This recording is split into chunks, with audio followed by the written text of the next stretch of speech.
Bem-vindos, queridos amigos e amigas, ao 11º episódio do nosso podcast Vozes da Lei.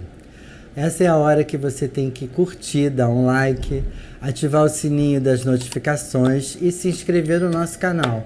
E, de preferência, assistir os nossos programas passados, que tem pessoas incríveis nos conversando com a gente.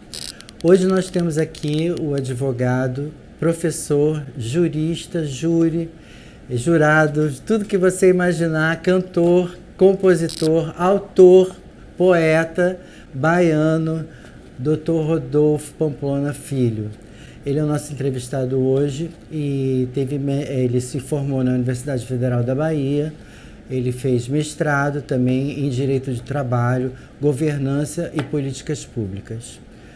Boa tarde, seja bem-vindo. O que eu gostaria de saber primeiro é o seguinte: você acha, de onde veio a sua vocação? Se ela surgiu de um espaço familiar ou se ela é uma questão mais individual sua? Meu querido, imaginar de onde vem uma vocação é fazer uma reflexão profunda sobre quem somos nós, né? Eu tenho uma vocação para a multiplicidade, para estar em vários lugares ao mesmo tempo, para atuar no mundo do direito, mas também no mundo das artes, nessa interconexão. Quando eu tinha 18 anos, e eu não sabia o que eu ia fazer da vida, se eu ia fazer direito, composição e regência, engenharia, ou ia ser hippie em Morro de São Paulo vendendo miçanga na praia, eu escrevi um poema sobre vocação. Eu quero dedicar a abertura desse momento a isso. O poema diz mais ou menos o seguinte: vocação. Um dia eu quis voar, mas eu não tinha asas de voo. Um dia eu quis amar, mas não sabia o que era o amor. Um dia eu quis matar, mas não sabia o que era a dor. Fui forçado e sou forçado a fazer algo que não sei, que não vi, que não há. Uma vocação que não existe e nunca existirá. E quando encontrei minha verdadeira vocação? Encontrei no dia que tive coragem de olhar na grande imensidão do nada, do fundo do espelho. E qual é a minha verdadeira vocação? É uma só, é ser eu mesmo. Onde eu encontrei minha verdadeira vocação? Sendo eu mesmo. No mundo do direito, normalmente ele oprime, ele reprime as pessoas, estabelecendo às vezes uma ditadura de um pensamento único para dizer: você só pode fazer desse jeito, senão está errado. Nós precisamos aprender a combater isso e dizer: olha, você pode ser diferente, você pode fazer as coisas do seu jeito, você precisa saber e dominar a técnica e utilizar esse sistema para poder ser o melhor, mas sem deixar de ser você mesmo. Minha resposta: onde eu achei? Em mim mesmo. Muito bom. Eu queria saber o seguinte, dentro da sua formação em Direito, o que mais te emocionou? E também sobre a regionalidade da Escola de Salvador. Se você acha que tem um perfil diferente das grandes escolas aqui do Rio de Janeiro e de São Paulo, e de, vamos dizer, Minas Gerais também, mas deve ter uma identidade diferente. E o que isso diferenciou dentro da sua formação? Olha, eu tenho muito orgulho dos meus professores. Eu fui aluno de grandes professores, principalmente aqueles que tinham uma faixa etária muito maior do que a minha. Por quê? Porque eu fui estudante de Direito já na reabertura democrática. E nós vimos o quanto isso prestou um desserviço, né, o período da ditadura no Brasil, em matéria de produção acadêmica. Era estranho naquela época ver eu com 20 anos, os meus professores que tinham 50, 60, a idade que eu tenho hoje, quase não produziam, porque eles surgiram na época da ditadura, e aqueles, os velhinhos, que tinham 60, 70, 80, eles produziam muito, eles tinham feito um diferencial. Eu me aproximei destes, né? Eu tive grandes professores, tive 4 pais acadêmicos, 3 já falecidos, né? O professor Calmon de Passos de Processo Civil, o professor Edivaldo Boaventura, de Metodologia, o professor Antônio Carlos de Oliveira, de Introdução ao Estudo do Direito, Filosofia do Direito, Trabalho Previdenciário, e aí o único vivo, que era o José Augusto Rodrigues Pinto, hoje com 93 anos, né, ainda lúcido, ainda produtivo, né, trazendo um exemplo, que a palavra ensina e o exemplo arrasta. Eu disse, eu quero ser como eles. E trabalhar com eles, me aproximar deles, me colocar na condição de discípulo, é aprender a olhar um mestre como um gigante. Não como um gigante bíblico opressivo, não, como um gigante generoso que nos permite subir nos ombros deles e ver onde eles não viram. Então, abrir novas frentes.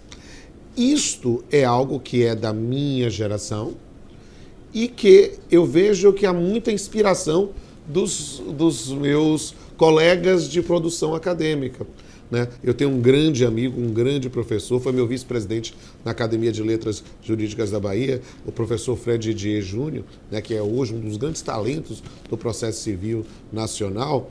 Fred me chama de o decano dos jovens juristas, porque eu fui o primeiro a produzir, porque a gente quis romper com aquela lógica estranha dos nossos professores mais jovens que não produziam e se inspirar nos professores antigos. Então, lancei o meu primeiro livro com 24 anos. Né? Hoje, passei dos 90 livros. E vários outros produziram também, nessa mensagem, em todos os ramos do direito. Em trabalho, em processo, em civil, em penal. E há uma característica, você falou de uma escola baiana do direito. Essa característica de ter coragem de dar a cara a tapa, de expor seu pensamento e de inspirar. Por quê? Porque eu já estou ensinando há quase 30 anos e eu percebo quanto um professor pode influenciar na vida de um aluno. Não existe ramo chato do direito. Existe professor que aleja aluno, que faz com que ele diz, não, isso é muito chato. Não, é preciso, na arte do magistério, né, aprender a conjugar 3 verbos. Seduz, induz e deduz. O professor precisa seduzir os alunos, para que eles se encantem com aquilo que move o nosso coração, para induzi-los a pensar e fazer com que eles deduzam suas próprias conclusões, a construção. Isso a gente tem muito na Bahia. E há várias escolas regionais de pensamento, né? No Rio de Janeiro, no São Paulo, em Minas, no Rio Grande do Sul, em Pernambuco, no Pará. Mas eu vejo essa como um elemento muito presente na nossa vivência. A ideia de que nós queremos fazer, sim, escola. Não queremos simplesmente produzir isoladamente e fazer loas às suas próprias carreiras. Não, nós queremos trabalhar com grupos, com pessoas, sabe? E isso é algo que me parece diferencial. Eu fiz a minha pós-graduação, né, fora do estado. Eu fiz em São Paulo, né, na PUC de São Paulo, né, o mestrado e o doutorado. Depois eu fui fazer um novo mestrado, um novo doutorado na Espanha. Né? E hoje eu ensino no mestrado e doutorado na Bahia, tanto no programa da Universidade Federal da Bahia, né, quanto no mestrado em Direito, Governança e Políticas Públicas da Unifax, que você mencionou. E eu vejo como há nesta ida para outros centros, no contato, no intercâmbio de informações, um aprendizado que nós fazemos. Hoje é interessante, porque na Bahia nós recebemos pessoas de outros estados, né? Eu já orientei no mestrado, no doutorado, supervisionei no pós-doutorado, pessoas de vários estados, aqui até do Rio de Janeiro, de Minas, São Paulo. As pessoas vêm para lá. E essa troca de informações é interessantíssima, porque mostra um diferencial. Sabe? Eu acho que talvez essa seja uma linha importante a se destacar. Você falou no Edivaldo Boaventura. Sim. Eu acho que eu conheci na época que ele era editor do jornal à Sim, tarde. ele mesmo. E me impressionou o fato de você falar sobre essas multidisciplinas da questão do direito e você escolheu o trabalho para poder, vamos dizer assim, se aprofundar mais. Você acredita que os advogados deles hoje precisam de ter uma escolha assim, ou eles podem ter essa diversidade e atuar em diferentes áreas do direito? Eu acho que a especialização é muito importante para trazer um diferencial, pensando num público, pensando num cliente, pensando na especialização. Agora, ele não pode acreditar que essa especialização seja de tal forma caçadora que não permita ver o universo. Eu digo, eu não estudo direito do trabalho, eu estudo direito. Eu sou juiz do trabalho há 27 anos, mas meu concurso para a Universidade Federal da Bahia foi para direito civil. Minhas obras de direito civil, elas têm um alcance hoje muito maior do que direito de trabalho. E as pessoas acham estranho, né? Oh, como é que o cara é juiz do trabalho e ensina direito civil? Por quê? Porque nós estamos, às vezes, sendo formatados a imaginar que só pode ficar na caixinha. A gente precisa sair da caixinha e perceber que a gente estuda direito.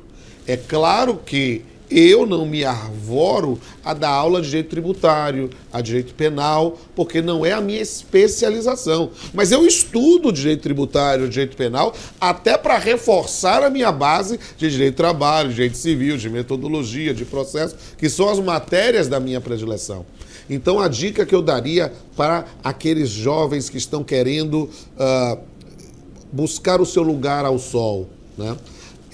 Busque a especialização, sim. Isso vai lhe permitir um corte de profundidade para obter um resultado diferencial. Mas nunca esqueça de compreender a base fundamental, a lógica seminal que faz com que o indivíduo tenha um diferencial. Ou seja, especialize-se, mas nunca esqueça dos conceitos fundamentais. O senhor é mestre, dá aula na pós-graduação de Direito em Governança e Política Pública.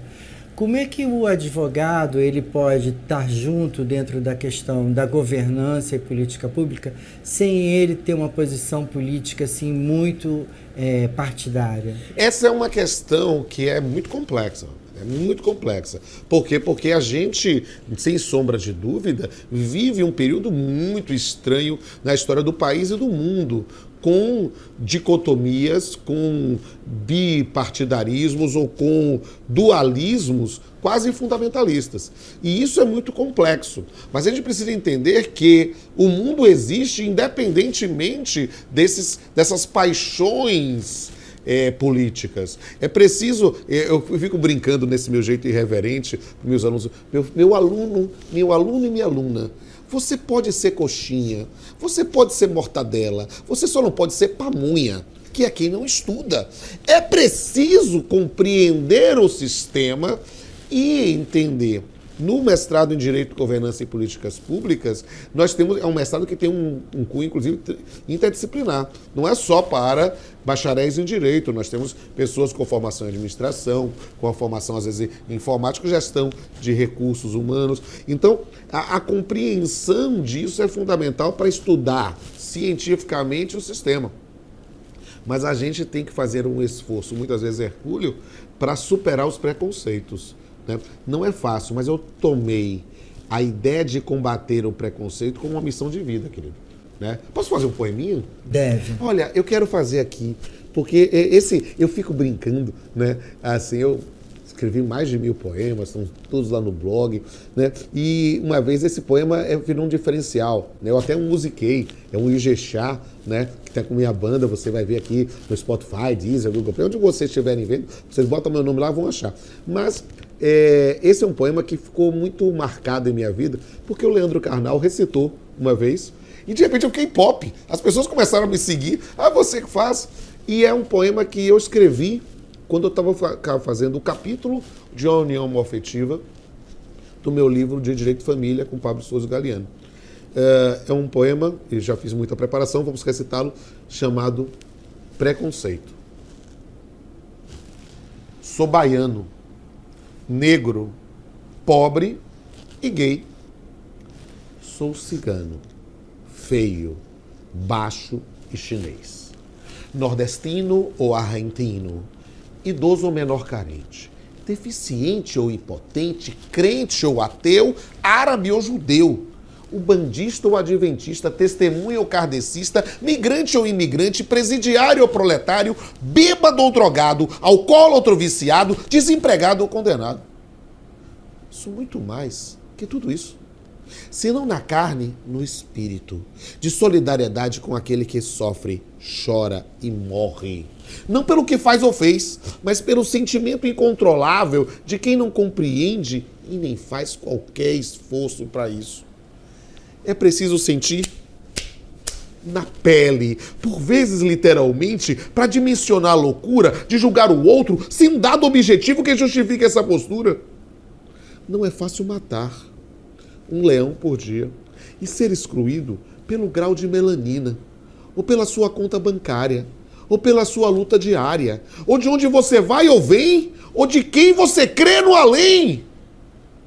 Esqueça-me por um dia, ou melhor, definitivamente. Pois o meu maior defeito é parecer diferente aos olhos de quem esqueceu qual é o sentido de ser gente. Ai, bravo! Muito bacana, parabéns. Obrigado. Eu escuto muito falar sobre as suas aulas, que são diferenciadas, que você traz a vivência, a experiência para dentro da sala de aula de problemas que são do nosso cotidiano e que de muitas vezes nós olhamos com um certo distanciamento.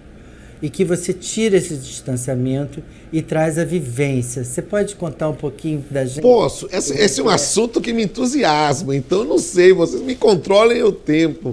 Mas quando eu estava fazendo uns estudos avançados de pós-doutorado, né, um estágio, eu quis trabalhar muito as interfaces do direito e da arte. Por quê? Porque o ensino do direito tradicional, muitas vezes, ele é excludente. Para usar uma expressão mais irreverente, ele é chato. As pessoas ficam querendo repetir fórmulas como se a gente estivesse estudando defesa da arte das trevas em Hogwarts, né? Então, que é a palavra mágica que vai resolver, e o mundo não é, o direito é complexo demais.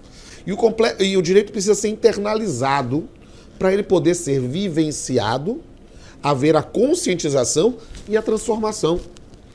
Então, por que eu estou dizendo isso?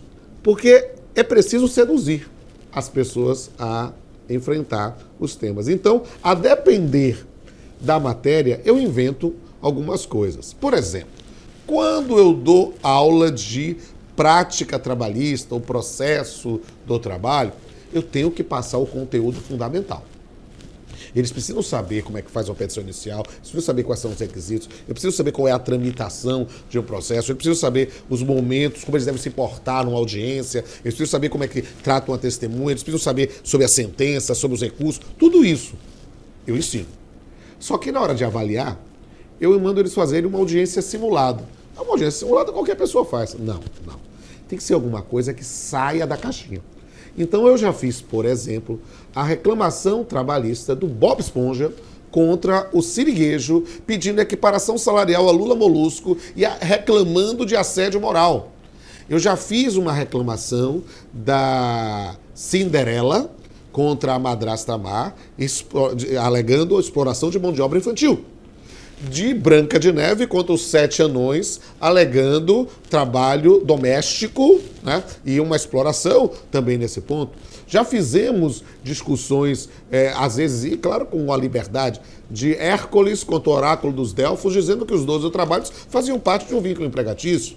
Ou do Harry Potter, né? Ou especificamente do Dobby, aquele elfo, e lá vai ele discutir contra Draco Malfoy, verificar se aquilo era uma relação servil ou de trabalho, né? A gente faz com que as pessoas se divirtam, deem risada, claro que num primeiro momento eles me xingam até a última geração, porque dá muito trabalho, tem que fazer produção, tem que fazer o espaço, mas ele nunca mais esquece um exemplo. Então, só para entender uma lógica, de entender a ludicidade. Na reclamação da Branca de Neve contra os 7 anões, a Branca de Neve trouxe de testemunha o príncipe. E, obviamente, a advogado 7 anões, eu quero fazer uma contradita, porque ele é amigo íntimo, ele beijou a Branca de Neve, eles viveram felizes para sempre. Ora, não pode, ainda ver. Aí o príncipe disse, alto lá, não. Eu beijei Branco Jefferson, sim, mas eu faço parte de uma cooperativa de trabalho de príncipes que disponibiliza a sua obra para contos infantis. Eu já beijei a Branca de Neve, a Cinderela, a Pocahontas. Quer dizer, até para fazer uma piada como essa, o indivíduo tem que saber os fundamentos do direito material e do processo. Isso é em trabalho. Quando eu dou aula de direito de família, eu faço isso, eu fiz no âmbito do IBDFAM, que é o Instituto Brasileiro de Direito de Família, Direito das Famílias, né, uma palestra cantada. Porque nada melhor do que explicar as complexas relações de família da contemporaneidade, do passado e da contemporaneidade, através da música popular brasileira, em especial da MPB e da música brega. Né? Por quê? Porque a gente resgata autores como Odair José, Amado Batista, entre outros, para explicar os temas. Então, eu trago todo um sistema normativo que controlava a sexualidade feminina, que impedia a manifestação da vontade. A mulher só vai poder ser plenamente capaz em 62 no Brasil, com a Estatuto da Mulher Casada. Olha, meus amigos, minhas amigas, olha, eu tenho que explicar isso, mas eu explico com a sua suavidade de Chico Buarque, cantando Mulheres de Atenas, Mário Lago, falando de Amélia, o Wilson Batista de Emília. Chico é um show, né? Você pode trabalhar quase todos os temas. Fidelidade, pode trabalhar com Chico, casamento, né? Trocando em miúdos é uma pérola. E aí explicar isso, quando eu vou falar da extinção, explicar a diferença do desquite para a separação e aí depois o divórcio, as modalidades, eu vou explicar. Divórcio consensual, eu canto Drão de Gil. Divórcio contencioso, eu canto Incompatibilidade de Gênios de João Bosco. E aí a pessoa vai na brincadeira e de repente ela percebe que aquilo faz parte da vida. E aí aprende, e sempre com a lógica de que fundamental é mesmo o amor, é impossível ser feliz sozinho. E a gente vai brincar isso. Né? Eu faço isso em processo, em trabalho, em civil, em metodologia, né? Inspirado nos estudos do professor Luiz Alberto Vará. Nós fizemos um cabaré para falar sobre metodologia. Né? Um cabaré metodológico, ou seja, explicar cada um dos autores, mas num clima de festa. Isso faz com que o aluno se apaixone pela matéria e eu vejo quanto esses jovens que eu preparei na graduação e no mestrado, alguns no doutorado, né, hoje se tornaram meus colegas e enfrentam esses temas com uma visão muito mais ampla do que a simples reprodução da sala de aula. Eu me sinto realizado. Assim. O Brasil é um país continental, né? Mas a Bahia, ela representa um microcosmo, vamos dizer assim, um estado onde todos esses problemas que nós estávamos discutindo aqui são muito vivos e presentes, né? A questão do preconceito, a questão da escolaridade ser um processo que atende a muitas pessoas e não outras, principalmente as questões trabalhistas, as questões da idade. A Bahia ela tem uma representatividade dentro dessa questão toda nacional muito forte.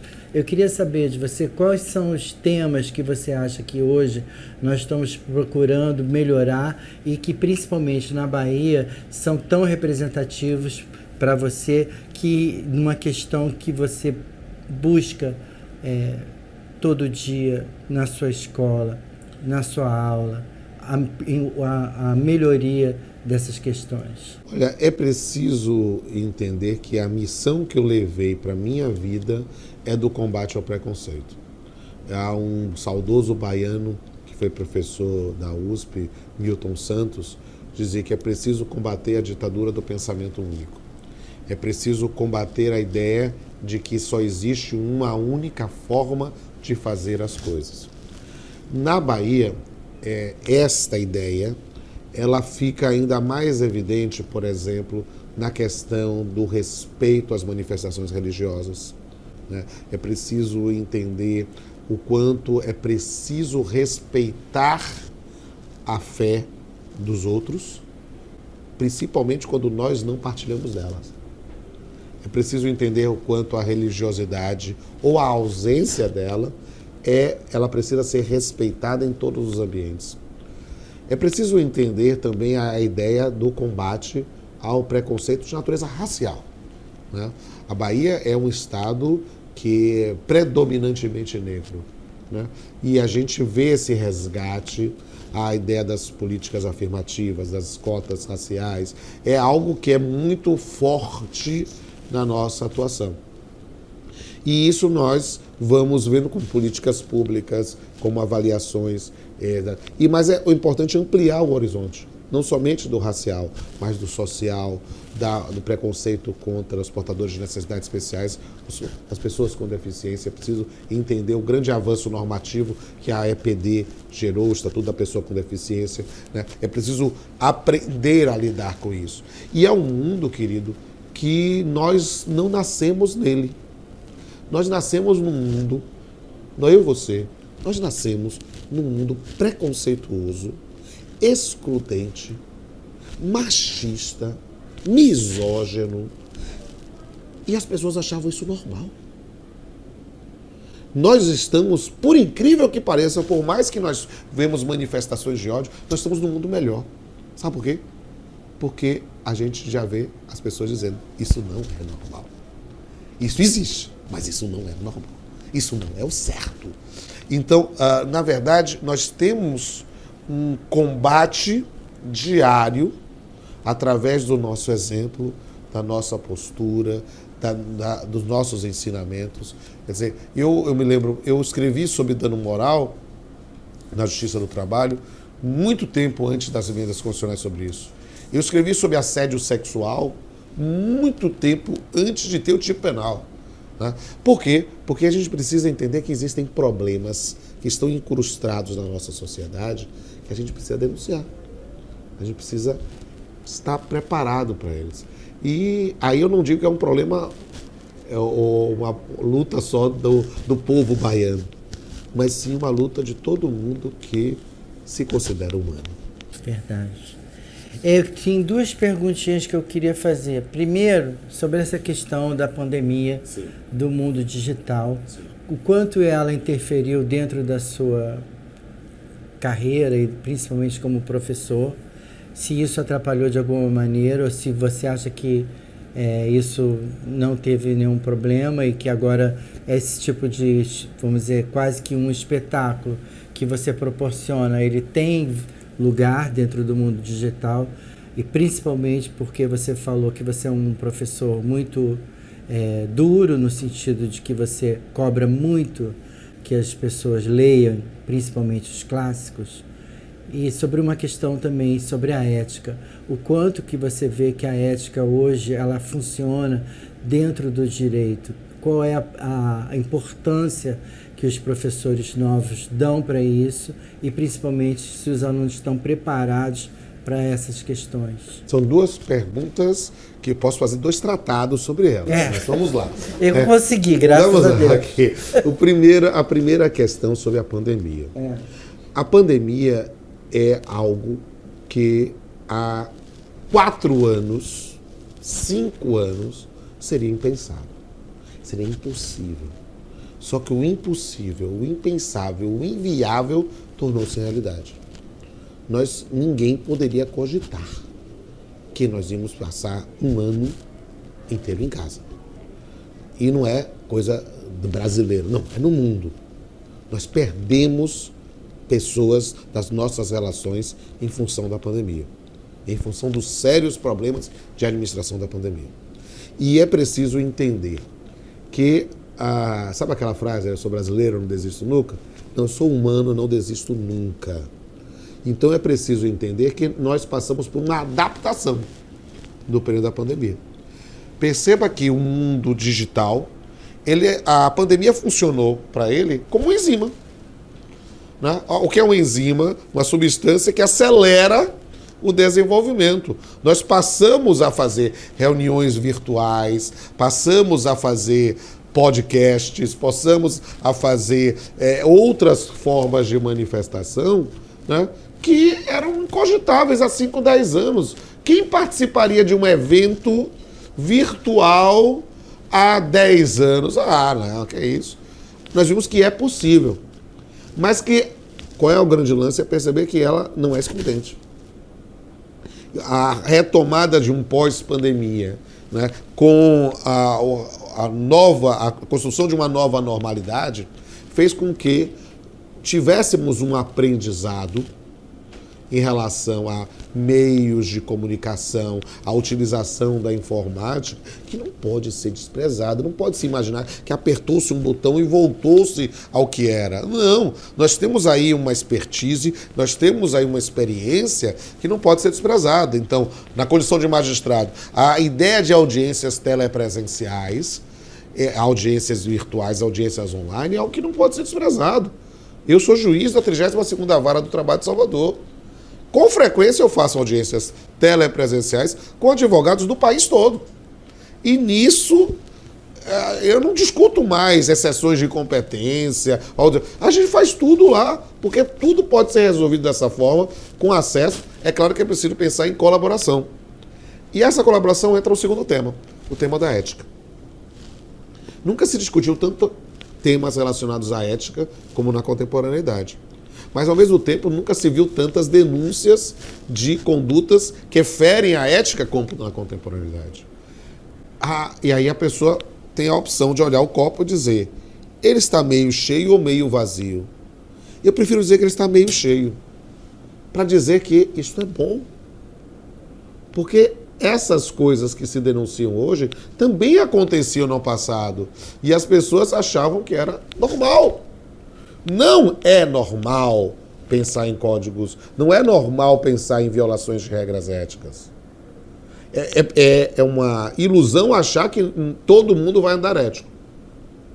Para isso é que existe o Estado, para isso que existe o direito, para que possa exigir o comportamento que deve ser.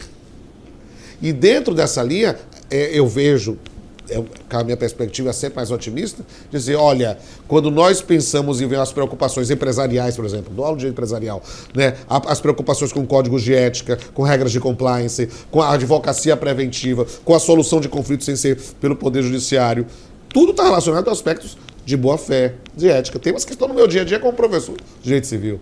Ou seja, para a segunda pergunta, ética é fundamental. Mas vivenciar condutas éticas é premissa para poder entender isso. Por quê? Porque nas situações em que vê-se a ética violentada, nós temos uma oportunidade para um aprendizado e para uma mudança. Bom, só para terminar agora, eu queria falar o seguinte, assim, a gente no momento estamos no dia 3 de novembro. Então, no dia 3 de novembro, nós já temos o resultado das nossas eleições, mas havia, antes disso, uma grande confusão sobre o que era direito de quem, uma briga constitucional sobre os poderes legislativo, executivo, judiciário. Há um conflito grande que ele ficou à tona, tanto por questões da nossa, vamos dizer assim, vigência da presidência, como também antes disso, né? Os juízes decidirem sobre uma questão de prisão política. Houve aqui em 2014 já um problema constitucional sobre a questão do impeachment e tal. Então há um embate nessas forças o tempo inteiro, principalmente até hoje, né? Você vê um caminho mais pacífico para essa conversa? Você vê um entendimento, principalmente da população, sobre o que são deveres e poderes de cada sistema? Eu quero ver. Eu acho que a minha resposta mais honesta é essa. Eu quero ver. Eu quero ver uma sociedade em que a gente respeite o outro, e que o homem respeite o outro homem tal qual o menino respeita o outro menino, parafraseando aqui Tiago de Mello. Né? É preciso aprender a conviver com os diferentes. E não achar que, se a minha vontade não é realizada neste momento, eu tenho que ficar chorando e berrando tal qual um menino mal criado. O que nós precisamos nesse conflito institucional, e a gente vive uma crise institucional, talvez seja um pacto federativo. Nós precisamos realmente tentar buscar viver em paz e olhar para a nação. independente de coloração, independente de ideologia, independente de que é preciso buscar um preceito de pacificação. E sim, haver um diálogo para saber quais são os limites das regras do jogo. Qual é os limites da atuação do Poder Judiciário? Quais são os limites da atuação do Poder Executivo? Quais são os limites de atuação do Poder Legislativo? É preciso estabelecer. As regras estão postas no texto constitucional e é preciso verificar o que há de necessidade de aperfeiçoamento, porque nenhum texto é perfeito. Todo texto, como fala na Itália, infiere, todo texto está se fazendo. Eu acho que, e dentro da minha perspectiva otimista de vida, né, porque você pode ter duas opções. Você pode andar eternamente como se tivesse uma nuvem na sua cabeça e ficar ó vida, ó azar, ou pode pensar nessas situações como oportunidades de crescimento, de um freio de arrumação e dizer, vamos melhorar esse país? Meu amigo e minha amiga que estão nos acompanhando, eu acredito que realmente a gente possa mudar esse país. A gente pode fazer da nossa parte. Sozinhos vamos fazer alguma coisa? Não. Sozinhos vamos fazer alguma coisa substancial? Não. Mas é como aquela velha história do incêndio na floresta. O incêndio na floresta, todo mundo está correndo da floresta, porque tem medo do fogo. E de repente, o beija-flor pega um pouquinho de água e joga. Beija-flor, é ridículo o que você está fazendo, você vai morrer e fazer. Não, ele está fazendo a sua parte. Eu acho que, como professores, como operadores do direito, como entrevistadores, como formadores de opinião, nós somos um pouquinho mais do que beija-flores. Talvez sejamos albatrozes, consigamos jogar mais água do que eles. Mas sozinhos, nós não vamos apagar o incêndio. Mas juntos, nós vamos conquistar esse novo espaço. Muito obrigado. Eu quero agradecer a você, Rodolfo Pamplona, pela sua vinda aqui a nós. E para realmente agora terminarmos o nosso podcast, eu gostaria que você recitasse um poema seu, um que você acha que representa um pouco a nossa conversa. Olha, eu acho... Essa foi uma conversa surpreendente. Eu sou alguém, né, que meus alunos dizem que eu sou TTTT. Topo tudo todo o tempo. Mas eu fico assim... me convidaram, eu vim, eu disse... Olha, será que vai ser legal? Eu adorei. Eu adorei mesmo. Né? E vou divulgar essa entrevista e todas as outras do podcast. Mas o que eu posso lhe dizer sobre esse último tema que a gente está fazendo? Na verdade, meu querido, a gente precisa saber que problemas vão ocorrer. O mundo é complexo. Só que a gente não pode ficar isolado do nosso sonho e ficar na nossa zona de conforto achando que tudo vai dar certo. Não, nós temos que fazer a nossa parte. E é preciso mais do que isso. É preciso saber. Você lembra do filme Matrix? Você quer tomar a pílula azul, que não é Viagra, ou a vermelha? Você quer saber o que está realmente acontecendo? Ou você quer se iludir? Eu acho que a gente precisa tomar a pílula azul e saber o que está acontecendo. E para quem pensa que sim, como eu, como você, e quem está me ouvindo, eu dedico a perda da inocência. Hoje eu acordei e percebi finalmente que estava dormindo. Dormindo não são dos justos, dos exauridos pelo esforço de se manter vivo, mas sim o sono dos puros, que vivem o sonho e sonham o real. Hoje eu acordei e olhei nos olhos do mundo com olhos de autista, anjos barrocos em poemas simbolistas, contando um todo e vendo uma parte, cantando canções pela metade. Hoje eu acordei e tive medo. Medo como criança pequena, de se ver viva num mundo de máscaras, de ter acreditado que viver era bom. Hoje eu acordei. É pena, porque eu nunca mais vou dormir. Muito bom, muito bom, muito bom. Muito obrigado. Muito bom. Olha, nós estamos terminando aqui nosso 11º episódio do Vozes da Lei com essa presença incrível do nosso advogado Rodolfo Pamplona Filho, que veio diretamente de Salvador, daquela terra iluminada, para nos dar essa aula maravilhosa sobre a vida, sobre como é bom poder viver e como é bom poder fazer o que a gente ama. Eu agradeço a vocês, espero vocês no próximo episódio. Muito obrigada.